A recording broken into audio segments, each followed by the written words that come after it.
Welcome, my friend. Brother Mark here. Tonight, one sentence from Jesus. A sentence for the part of you that's still waiting for everything to finally be okay. Christ doesn't wait until the trouble is gone to give peace. He gives it while the door is still closed, while the heart is still unsettled, while there's something you still can't fix. That's the peace Christ left us. If you've come here tired tonight, stay. Don't try to make yourself feel peaceful. Let the Word do the work. Peace I leave with you. My peace I give unto you. Not as the world giveth, give I unto you. Let not your heart be troubled, neither let it be afraid. John 14:27. If these words help you rest in Christ, like this video and share it with someone who may need peace tonight. Then let that be the last thing you do here. No more scrolling, just stay with the Word. The Lord is near. The Lord will give strength unto his people. The Lord will bless his people with peace. Psalm 29:11. That is where we begin tonight. Strength makes sense to most of us. Give me strength to get through this. Strength to keep going. Strength to handle what I cannot change. But the verse does not stop with strength. The Lord will bless his people with peace. And that means God does not only strengthen you to endure the weight. Sometimes he gives peace so you can stop gripping it. Because worry can start to feel responsible, as if putting something down means you stopped caring. But peace is not carelessness. Peace is trust finding a place to rest. The Lord gives strength, then he blesses with peace. If tonight you feel worn out from holding everything together, maybe this verse is not asking you to hold tighter. Maybe it is giving you permission to receive what you cannot produce. The Lord will bless his people with peace. Psalm 85. I will hear what God the Lord will speak, for he will speak peace unto his people and to his saints, but let them not turn again to folly. The line I used to skip is the last one, but let them not turn again to folly. God speaks peace. That part I wanted. The verse kept going. It knows something about me I would rather not admit. The Lord can speak peace, and I can still go back and pick up the fear. I can reopen the argument in my head. I can try to solve tomorrow while the house is asleep. I can keep touching the wound and then wonder why it still hurts. The psalm is not sentimental about us.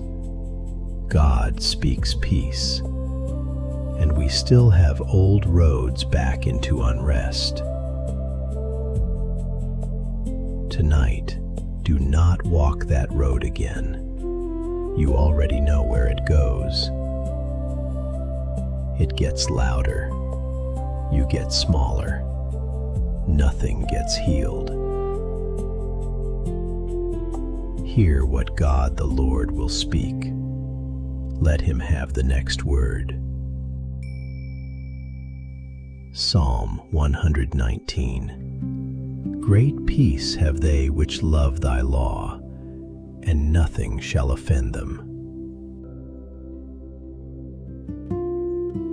That verse used to bother me because I have loved the Word and still been bothered by almost everything. A small comment, a delay, a bad night, a fear I thought I had buried. I don't think this verse means faithful people feel nothing. The psalmists were not numb men. They cried out. They complained.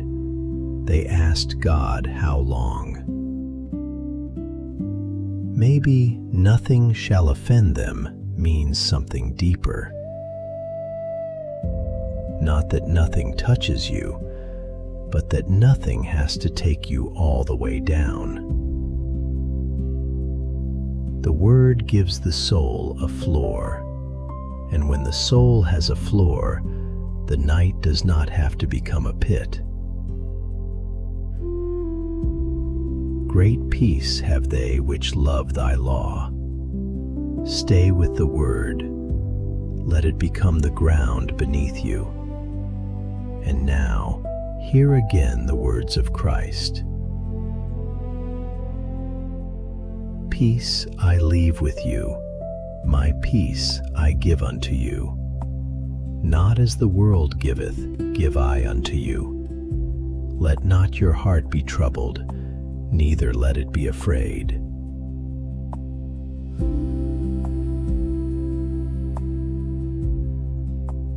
This is the peace the Psalms were reaching toward. The Lord gives strength. The Lord blesses with peace. The Lord speaks peace.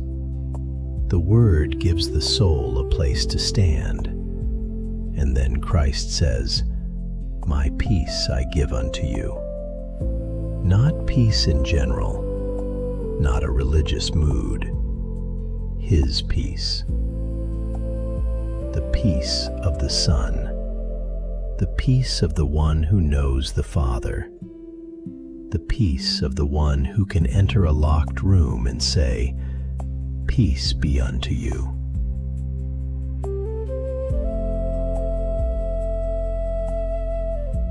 So tonight, receive the peace he gives.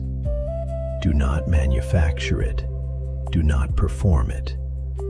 Do not measure it every few minutes to see if it is working. Receive it. Let the Word have the next word. The peace he left has not run out.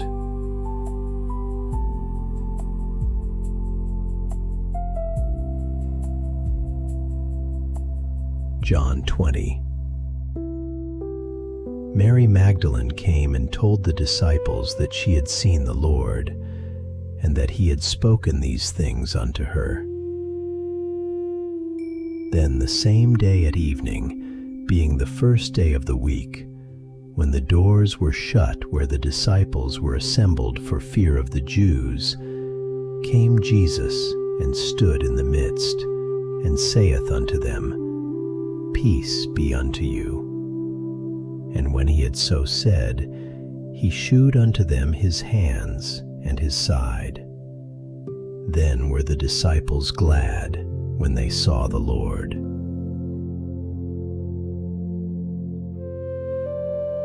The doors were shut. John could have moved past that detail. He does not. The disciples had heard Mary's witness. She had seen the Lord.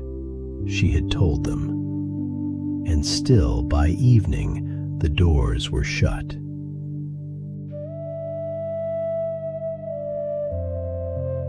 You can hear something true in the morning and still be afraid by night. You can believe more than you used to believe and still lock the door. Christ does not wait outside until their faith looks cleaner. He comes to them there. The first word he gives is peace. Peace be unto you. Then he shows them his hands and his side. The peace of Christ is not pretending nothing happened. It is not the peace of avoiding wounds. It comes from the wounded Lord standing alive before them. He does not hide his wounds to make them feel better. He shows them. And still, he says, "Peace be unto you." That is the peace he left us, not a religious mood. Peace with wounds still visible. Peace after fear has filled the room. Peace from the risen Christ himself. That is the part to stay with tonight. Christ does not need the room to look brave before he enters it. He does not need your heart to sound confident before he speaks to it. He knows what the day has done to you, and he still comes to his own. He stands where fear has been standing, and he says, "Peace be unto you." Do not add to those words. Do not turn them into an assignment. Receive them from the mouth of Christ. Peace be unto you. Where the door is still closed, where the wound is still part of the story, peace be unto you. The peace he gives has passed through death. It can pass through this night.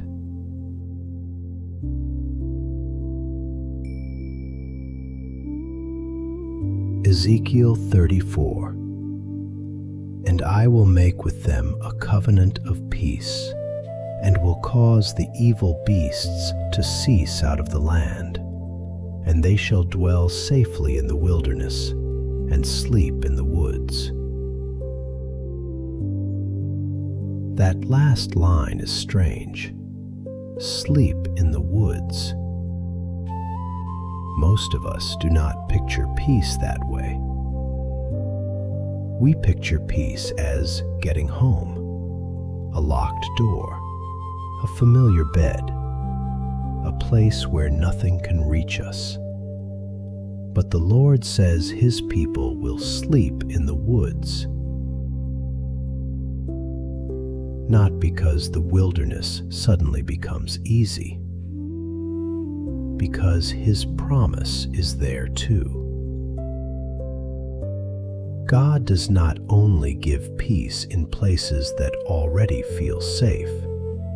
He makes his people able to rest where they thought they could only survive.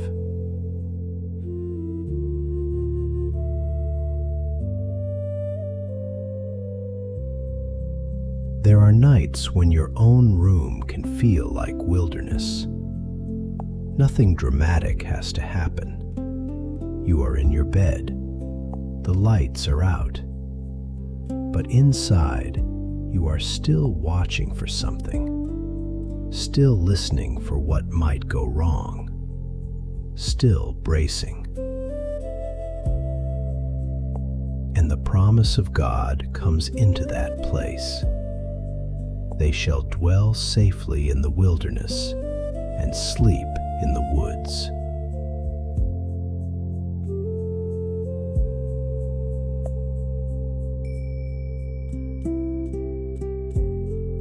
Leviticus 26. And I will give peace in the land, and ye shall lie down, and none shall make you afraid.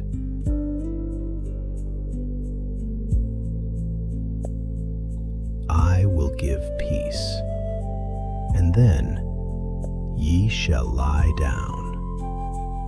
God does not tell his people to lie down first and prove they are calm. He gives peace. Then they lie down. The order is mercy. Fear says, stay awake until you understand everything. Stay awake until you know what will happen. Stay awake until you can guarantee the morning. But God gives peace, and his people lie down. That is obedience tonight. Not a heroic kind. The kind where you stop arguing with the dark and let the promise be enough for this hour. I will give peace in the land, and ye shall lie down, and none shall make you afraid.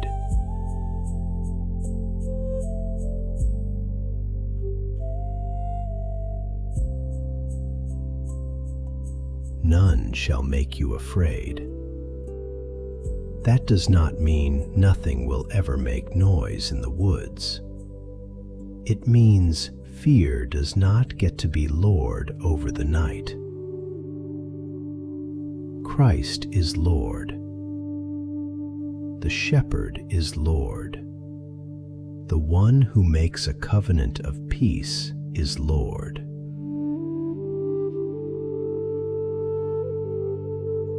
So if your room feels more like wilderness than home tonight, do not be ashamed of that. The Lord knows how to give peace there. He knows how to teach the guarded heart to lie down. They shall dwell safely in the wilderness and sleep in the woods. And the shepherd who gives it does not lose his sheep in the dark. The peace he left has passed through death. It can pass through this night.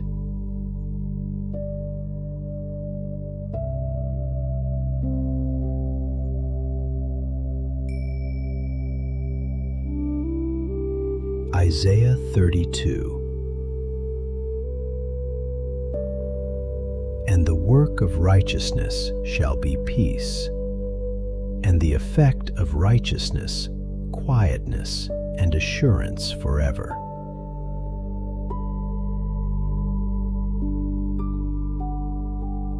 A verse like this is easy to hear past. You hear peace and assurance, and you almost miss the word righteousness. But Isaiah keeps them together. The peace he is talking about does not float above the truth. It comes from what God is making right. When you are tired, you may not want anything examined. You want the ache to stop. But the Lord does not bring truth near to harm you. He is healing the place where rest keeps leaking out. Some unrest is not solved by distraction. It begins to heal when the Lord touches the thing underneath it. A grudge you have been calling wisdom. A fear you have been calling caution. A truth you keep stepping around because you are tired of what it might cost. The Lord knows how to touch those places without crushing you.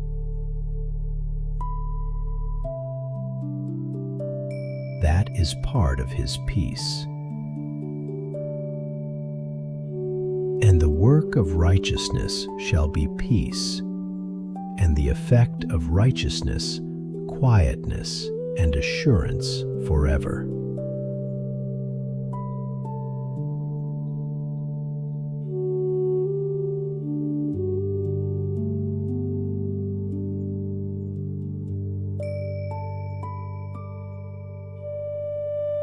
Isaiah 26.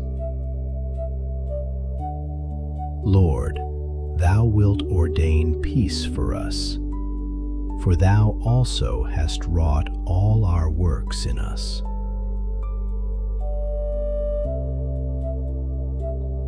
Thou wilt ordain peace for us. Peace is not left to your strength tonight. It is not hanging by the thread of your mood. The Lord ordains peace. For thou also hast wrought all our works in us.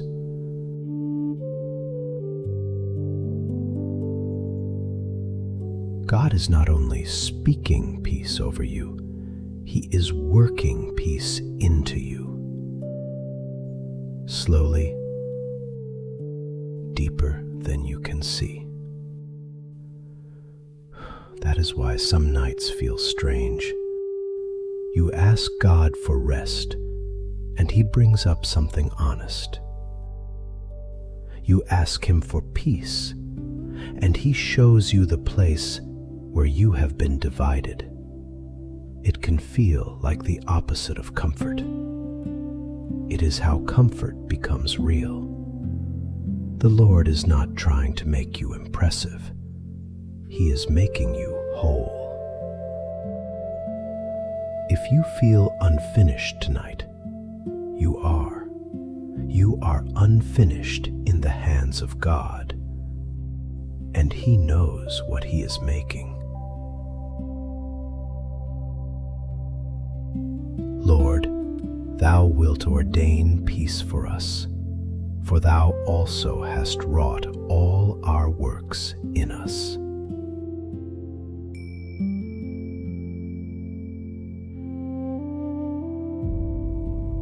Ephesians 2.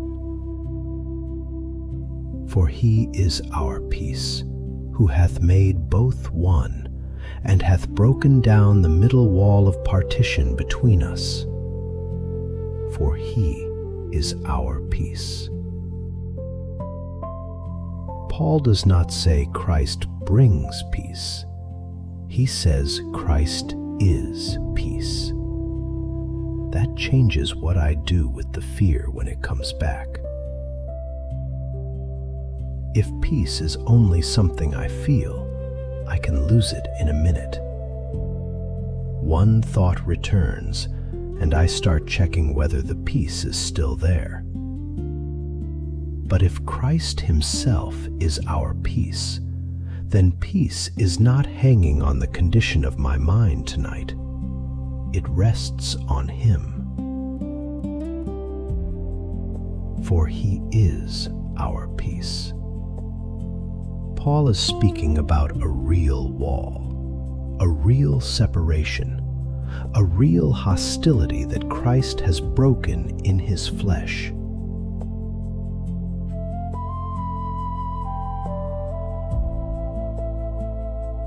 If Christ has made peace by His own body, then your peace is not being held together by your effort. It has been bought. It stands in Him. For He is our peace.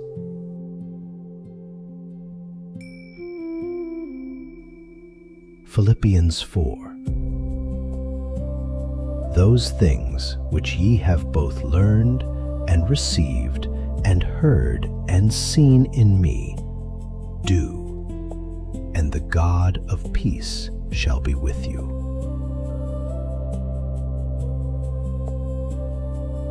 The God of peace shall be with you. Not the feeling of peace, the God of peace.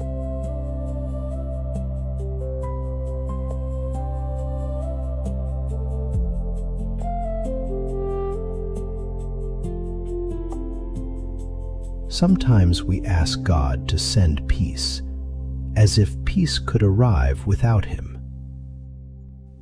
The gift is His presence. The God of peace shall be with you. Even when the mind keeps circling, even when prayer is mostly silence, even when obedience looks like leaving the old fear alone until morning. The God of peace shall be with you.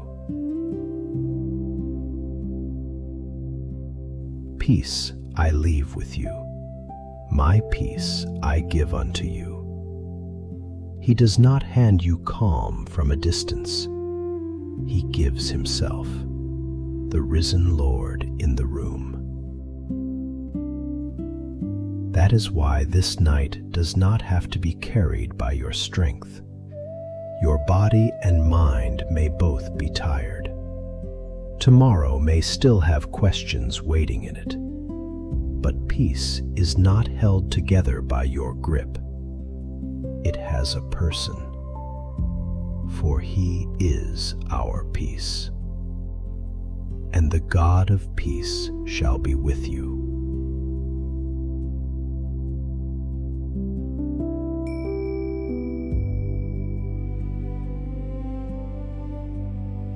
Second Thessalonians 3. Now the Lord of peace himself give you peace always by all means. The Lord be with you all. The line is larger than the way I usually pray. Always by all means. I usually come to God with one door in mind. Fix this, move that, make the fear stop. Let me sleep. Paul's blessing goes beyond my request. The Lord of peace knows more ways to give peace than I know how to name. He can end the trouble, or he can make Christ more real than the trouble while it remains. Now the Lord of peace himself give you peace always by all means. The Lord be with you all.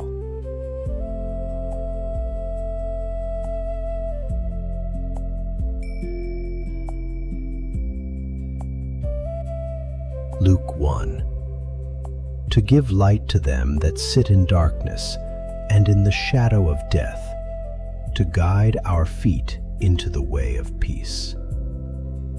To guide our feet into the way of peace. Some nights peace does not feel like a choice. You know what you should believe. You know what you would tell someone else. But when the room is dark and the day has finally stopped moving, the mind can still find its old road back to fear. That is why I love the word guide. It is a word for people who need help taking the next step. Christ does not shame us for needing to be guided. He gives light to those who sit in darkness, and he guides our feet into the way of peace. Leave the old fear alone until morning. Do not reopen the wound. Let the unfinished thing remain unfinished in the hands of God. Let the word be the last voice you follow. To guide our feet into the way of peace. The Lord be with you all.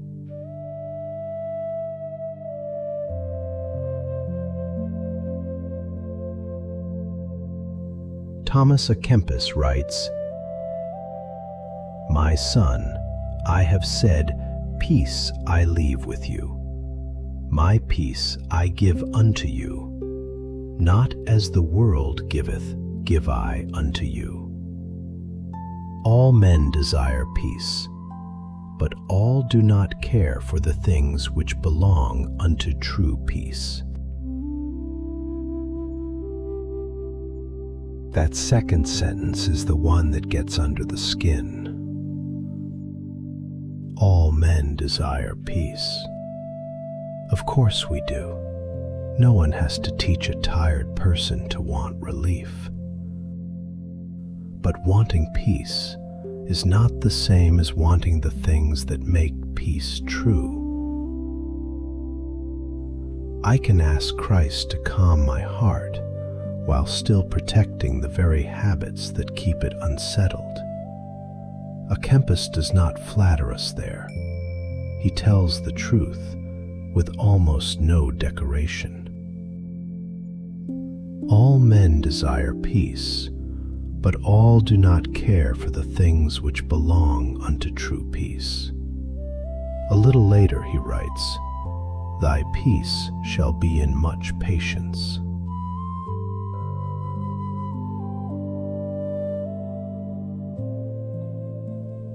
That is not the sentence I would have chosen. I would rather peace come through a changed circumstance or the relief of finally being understood. But he says patience, much patience. And I know why that bothers me. Patience does not let me stay in control. Patience means I stop demanding that God prove his care on my schedule. It means the old fear may knock again, and I do not have to open the door every time. It means the wound can heal without me checking it every hour. It becomes trust with time inside it. Thy peace shall be in much patience.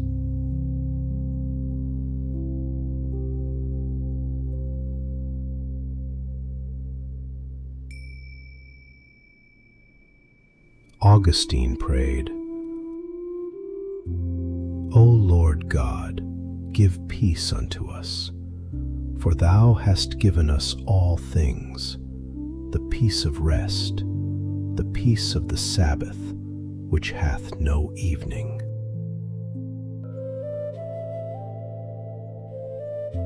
The peace which hath no evening. Every peace the world gives eventually reaches evening. The thing that calmed you yesterday may not be able to carry you tonight. The answer you thought would settle everything may leave another question behind it. Even relief has a sunset. But Augustine is praying for the peace of God, the peace of rest, the peace of the Sabbath, which hath no evening. The feeling may change before the night is over. The peace does not. It is rooted in God Himself. So tonight, let patience do its smaller work. Let the fear pass without following it into every room. Let the night pass without forcing the answer to arrive.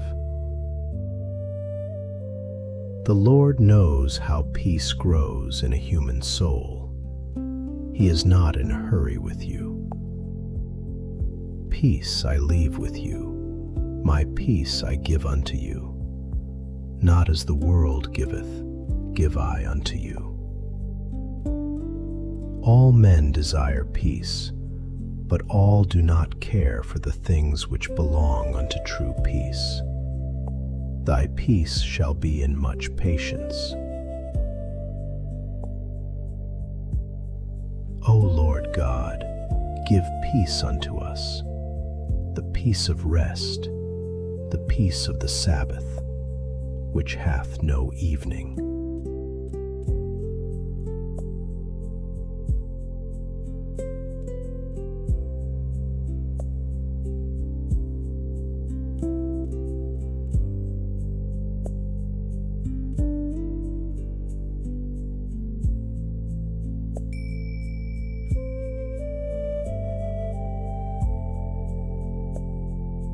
Brother Lawrence wrote, I keep myself retired with him in the depth and center of my soul as much as I can.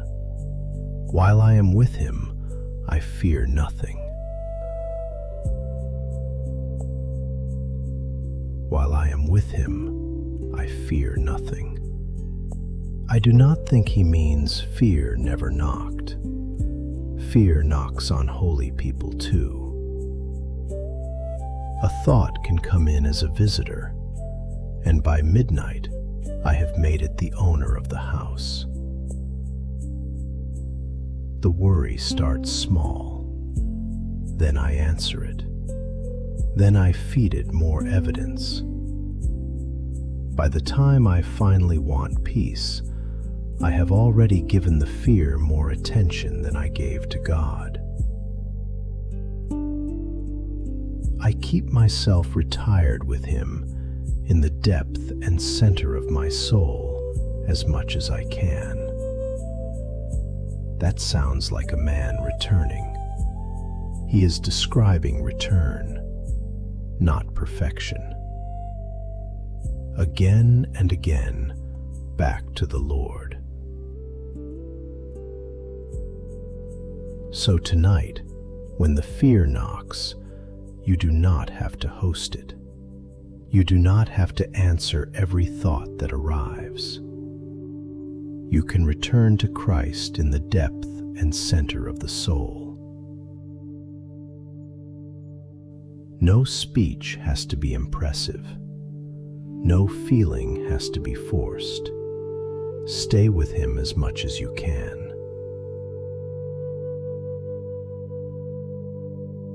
While I am with him, I fear nothing. Fear has lost the room. Christ is there, and where Christ is received, fear is no longer Lord. I keep myself retired with him in the depth and center of my soul as much as I can. While I am with him, I fear nothing.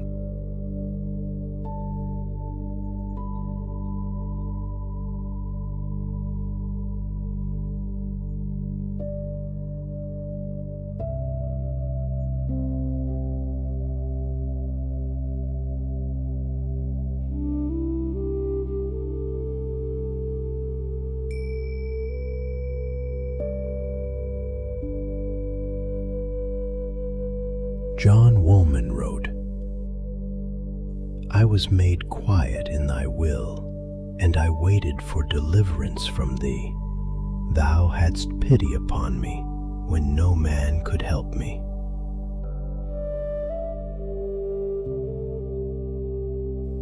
No man could help me. That is a lonely sentence. Some pain reaches a depth where even love has to stop at the edge. Someone can sit beside you and still not be able to enter what you are carrying. Thou hadst pity upon me when no man could help me.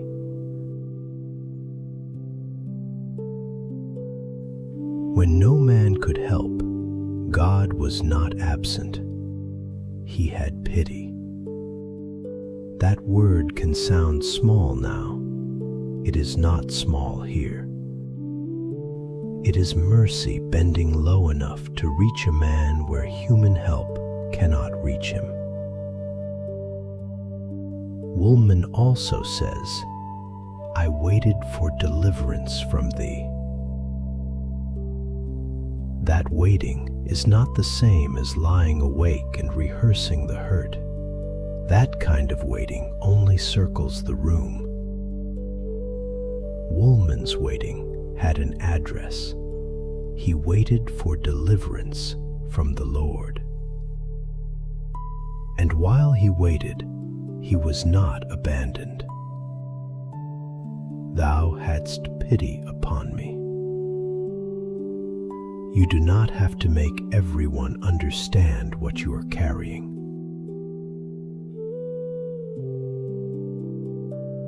Some things cannot be translated well at midnight. The Lord knows the place no one else can reach. He knows how to have pity there. I was made quiet in thy will, and I waited for deliverance from thee. Thou hadst pity upon me when no man could help me. If no man can help the place that hurts tonight, the Lord can reach it. And when His peace comes, it does not have to explain itself to everyone else. It only has to be given by Him. Let the Lord be kind to the place you cannot explain. Let Him be near where human help stops.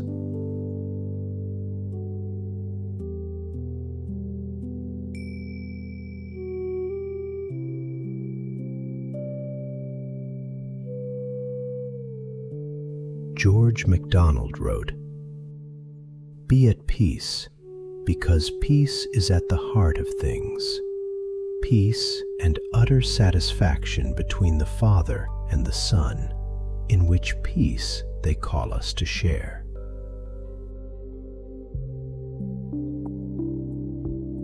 Peace is at the heart of things. That is a hard sentence to believe on a troubled night, because trouble feels closer than the heart of things. The thing you fear has a name. The ache has a place. The thought knows exactly when to return. Peace is deeper than what we see. Peace and utter satisfaction between the Father and the Son, not in the weather of my own mind, in God Himself. The Son rests in the Father delights in the Son, and Christ calls us to share in that peace. The peace Christ gives is His own. My peace I give unto you. There is no better peace than the peace He has with the Father. MacDonald says, in which peace they call us to share. Peace is not being sent to you from far away. Christ is drawing you into His own peace with the Father, a peace that was here before this trouble and will remain after this night has passed. Fear makes the present moment feel final.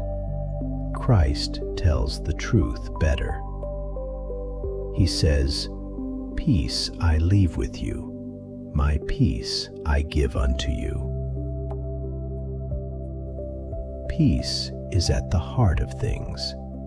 The fear does not get to tell you what is deepest. The wound does not get to name reality for you. Christ does. And Christ says, "My peace I give unto you."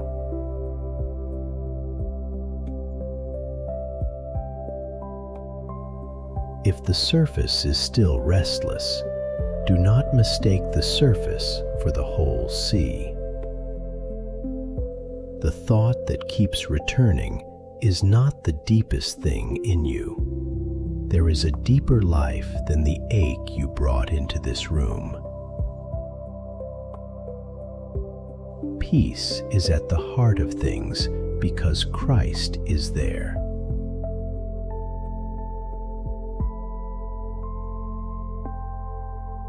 The Father is not anxious.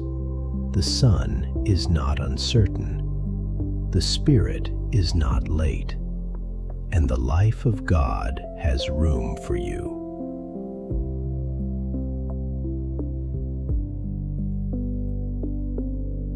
The fear may feel large tonight. It is not larger than Christ.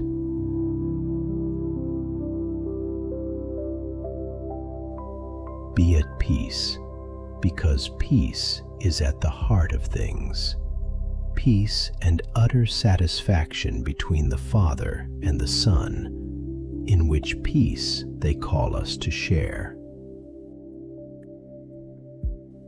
You are called to share in that peace. not to create it, not to guard it with perfect attention, to receive it from Christ.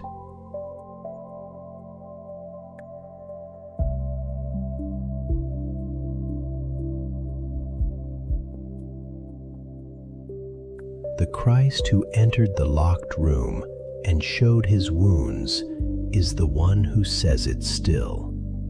Peace be unto you. Peace is at the heart of things, and Christ has not left you outside of it.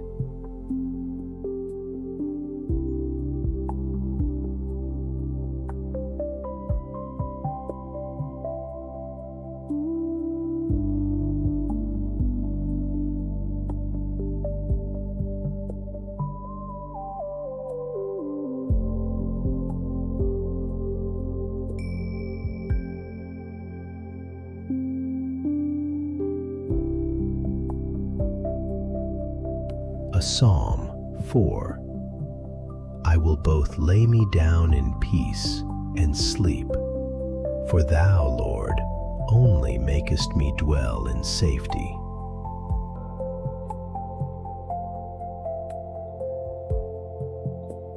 I will lay me down in peace and sleep.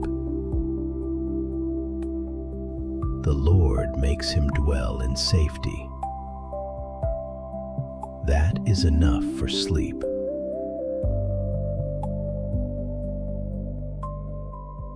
The world is not harmless. The Lord keeps him. Passing out from exhaustion is not the same as lying down in peace. Some nights the body stops first, but the soul keeps arguing. I will both lay me down in peace and sleep. The Lord does not despise your need for sleep. He made the body that needs it. He knows how vulnerable sleep can feel when the heart has been trained to stay guarded. And still the psalm says, "For thou, Lord, only makest me dwell in safety." Only the Lord, not the fragile arrangements we use to feel safe. The Lord, he makes his servant dwell in safety.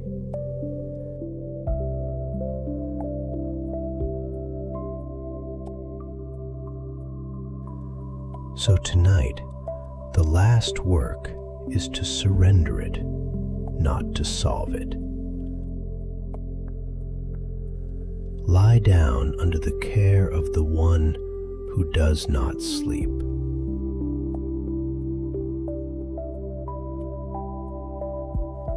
Let the fear remain unanswered. Let the wound remain in his hands.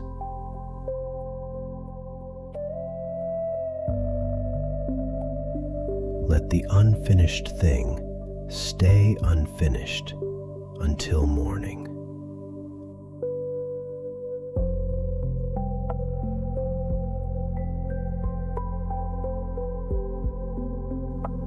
I will both lay me down in peace and sleep. For thou, Lord, only makest me dwell in safety.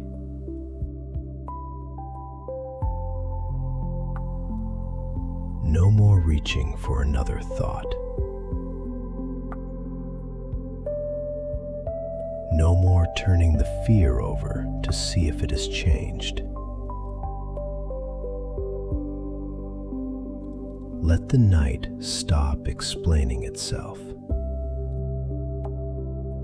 Christ has spoken peace. The door may still be closed. The wound may still be part of the story, but the peace he gives has not run out.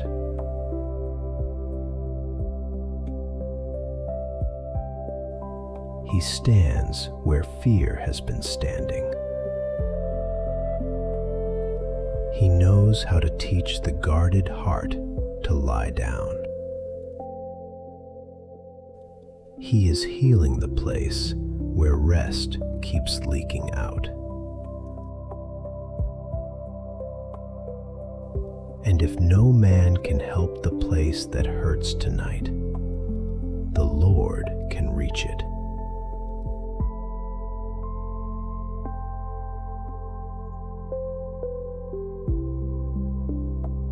So let the fear remain unanswered. Let the old argument wait outside the door.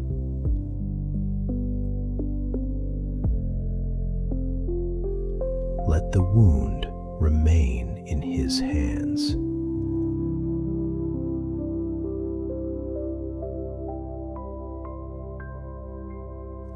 Let the unfinished thing stay unfinished until morning.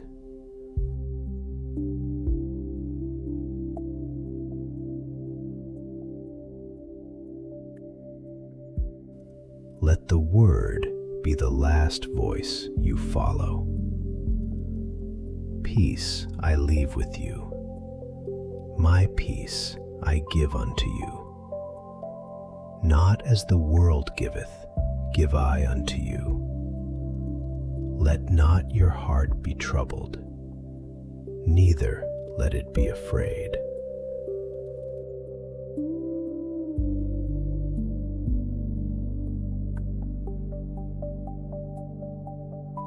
The Lord of peace himself give you peace, always, by all means.